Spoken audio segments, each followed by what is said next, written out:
Okay, the next part about talking about healing our holographic reality. In my first part of the lecture, I talked about Dr. Emoto and his work with water, and the fact was that if you put hate, the word hate, onto water and then crystallize it, you get distorted crystals, ugly crystals. And if you put love onto just the label of love, or you could send vibrations of love to water, and if you crystallize that, you get beautiful, beautiful crystals. So vibrationally, whether the water is got negativity attached to it or beauty attached to it, love, it makes a difference to the physical thing.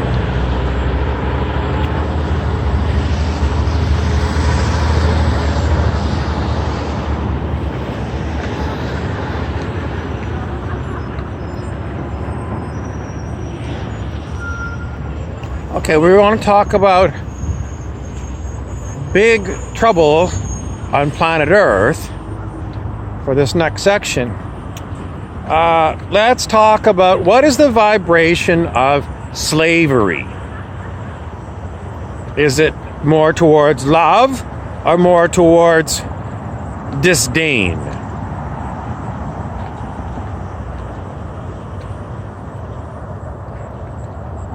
I'll leave that one for you to figure it out. Okay, the answer is it's disdain. It is demeaning. It is highly negative. Now, where do we find slavery in our society today? You've heard corporate wage slavery. You've heard debt slavery. So there you have got two industries that are very low vibration: corporations and banks. Because debts are held by banks. Banks are all about loaning money for a debt. The debt business is banking. It creates debt slavery. Slavery is very low vibration. So the banking industry, it needs to go. In other words, we have to get rid of banking altogether. And corporations create corporate wage slaves. In other words, what's a wage slave? Well, it means that in the olden days, the company was formed, say, to open a mine. We're going to open a gold mine.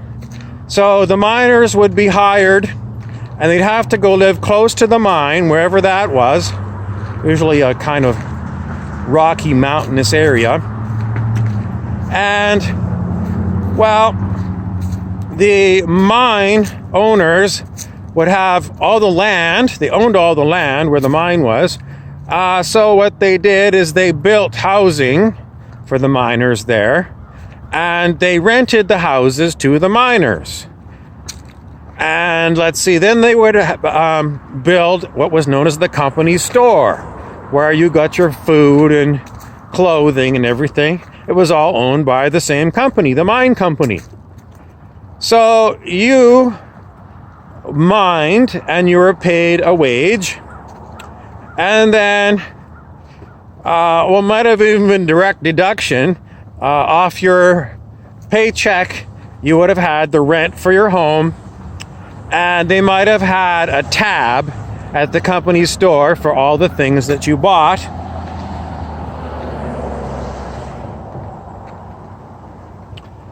So in essence, you are,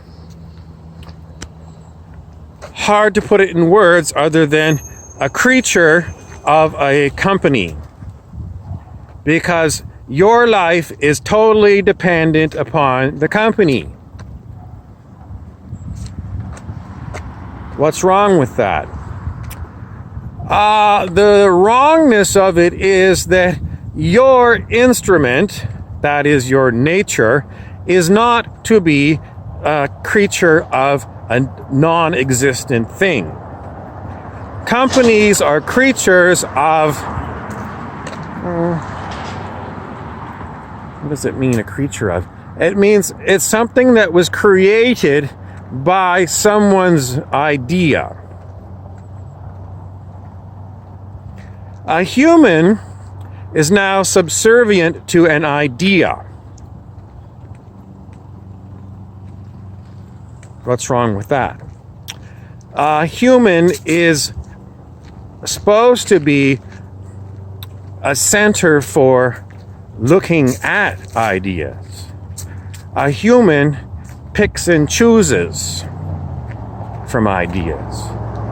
But when a human has become subservient to an idea, what's gone wrong? The human has lost its humanity. It's lost its highest nature. It's become no different than a machine. Now, in the olden days, a lot of physical labor was needed, and the labor needed to be intelligent.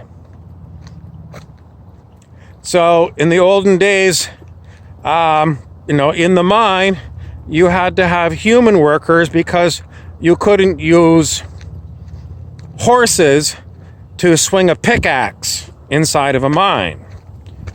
You couldn't use sheep to do the carpentry inside the mine shaft.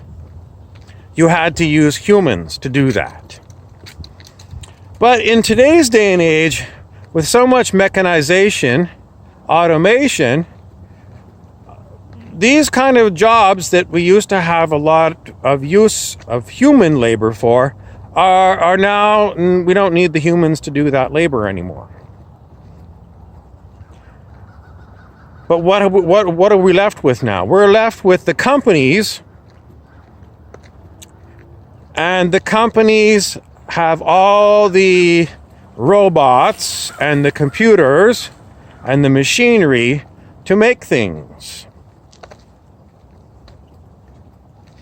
But the humans still need a paycheck to pay for all the expensive things that we need. They're called necessities of life.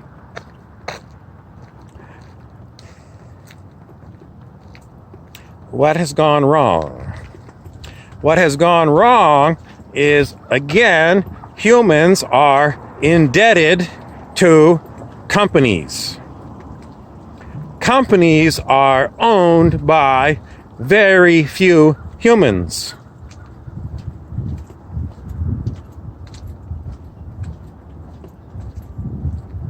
It is a definite sign that we have still got a lot of humans bowing to the idea of capitalism. We don't choose it. It's already here. It already owns everything, and we have to live with it. Is capitalism closer to enlightenment, or is it closer to gotta make some profits?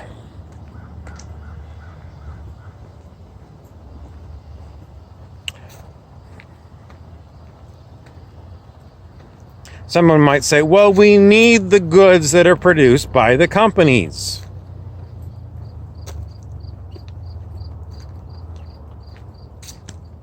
It's also true. Why is it that we have to have markups on the prices of these things? So that the profits can go to the owners. Now, an owner might say, well, I've got a lot of expenses. In addition to paying for the employees that I still have, I've got to pay for utilities, taxes, and bank loans. And I need a return on my investment. The whole point of the matter is it's all about nothing at all. Meaning we don't have anyone here. Question mark. What does that mean?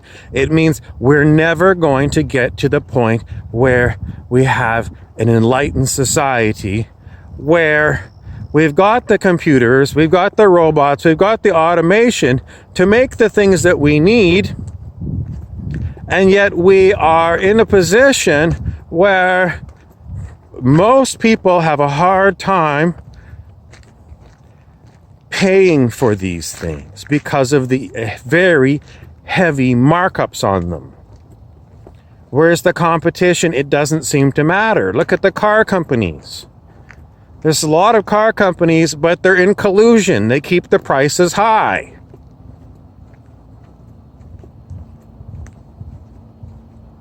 All kinds of excuses why, you add cruise control to a car and it costs you a fortune. There's a base model. I'm sorry, it doesn't have cruise control. You have to go upgrade. And the price goes up enormously. It is all a system of controlling you. System of control. It keeps you, in essence, a slave to money and to debt, because most people lease or take out an auto loan to buy a car.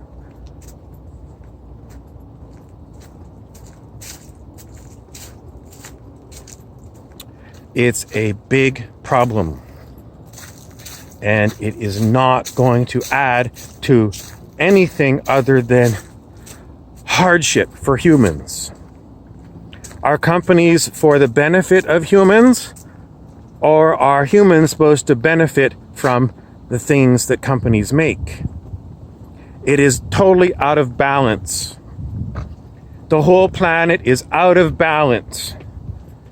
In 2012, it was called the 1%. The 1% that own everything. And the rest who are basically slaves to the 1%. Alex Jones, the commentator, said, Earth is known as prison planet. Why are people so sick? Because we live on prison planet. It's not designed for people to thrive.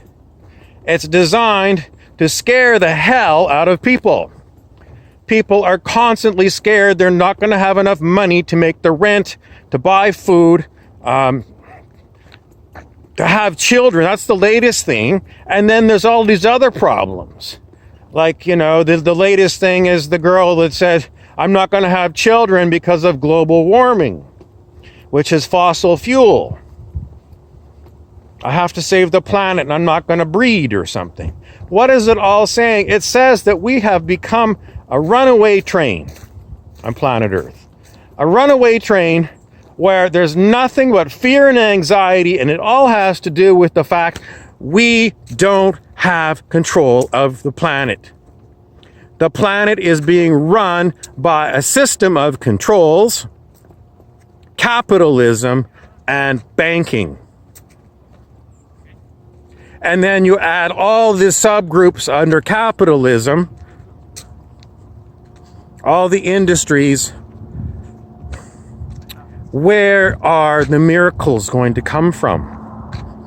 In other words, Big Pharma would rather give you a drug that you have to keep buying every single month than give you a cure, because it's all profit-based. And there's more profit in you for your whole lifetime taking a whole pile of pills than there is for you to take whatever the cure is. Are the cures available? If they are, they're being suppressed. The famous story of the brilliant inventor Nikola Tesla, who had a lot to do with electricity, and Morgan the banker. Tesla basically said, we're going to have free energy. And Morgan said, if I can't put something to meter that electricity on your invention, I'm going to have to get rid of you. Because Morgan was all about, I got to have a stream of money coming from your invention. Morgan was all about control, the Morgan Bank. Control structures, controlling humans. When are we going to emancipate humanity from these horrible, horrible, horrible, horrible, low vibration slavery instruments?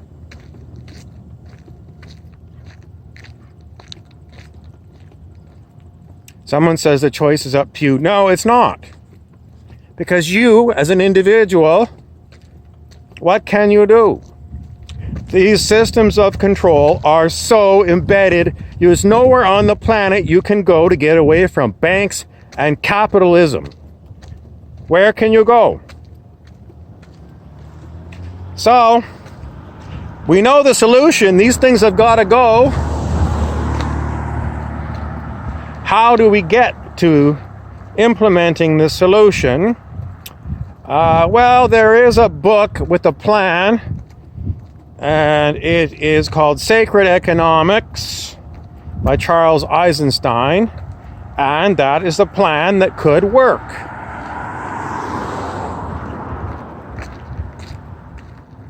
Who's blocking the plan?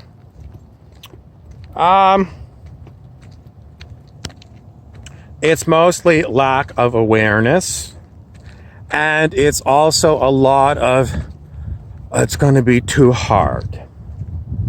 It's going to be too hard to do, which is mostly people saying, I'm not interested in learning about this plan. I'm not interested in learning. Maybe it's because I've been working too hard for the company, and on my day off, I don't want to be reading a book. I want to either sleep or maybe go for a bike ride.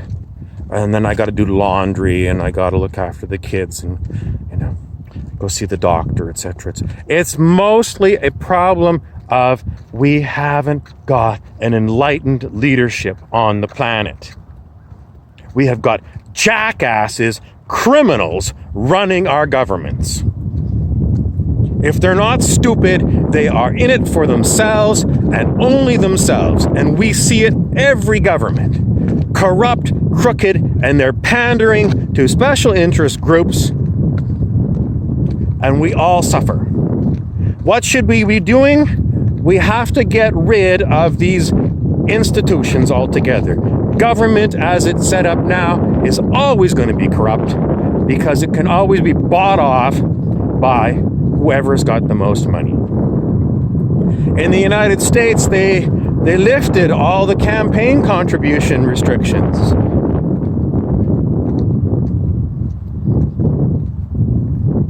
So the rich who have unlimited money can buy the election. Home of the free? No, you have no freedom there. You are slaves to the filthy rich. And the filthy rich, they either give you the blue party or the red party. Irregardless, I'm sorry, that's an incorrect word. Regardless of which party you choose, you're never happy with the results. What's going to replace these criminals? We're going to need a major revolution. And how are we going to revolutionize everything? You are going to have to be like me, be aware of the nightmare that we live under. Don't get too caught up in the negativity of it. Just know it's hatred. We are living in hatred. Slavery is hatred. So if you're going to get away from that, don't focus too much on it. No, that's where we are, and you're going to have to vibrate way higher. So you're going to have to be able to get out of remembering the state of the world. So you're going to have to go and have a lot of fun and meditate, spend time with adults that are pleasant to be around, do things you like to do, spend time with your animals, work on raising your consciousness and letting go of things in your personal life as much as possible that are low vibration. Those are things on the scale of human consciousness that are below 540 unconditional love. So if you don't know about the scale of human consciousness, it's all over the internet. Look up Dr. David R. Hawkins, scale of human consciousness. And we've got to get to unconditional love and beyond, higher. Those are the vibrations where we're going to be freed from prison planet Earth. I'm Harry Weaver.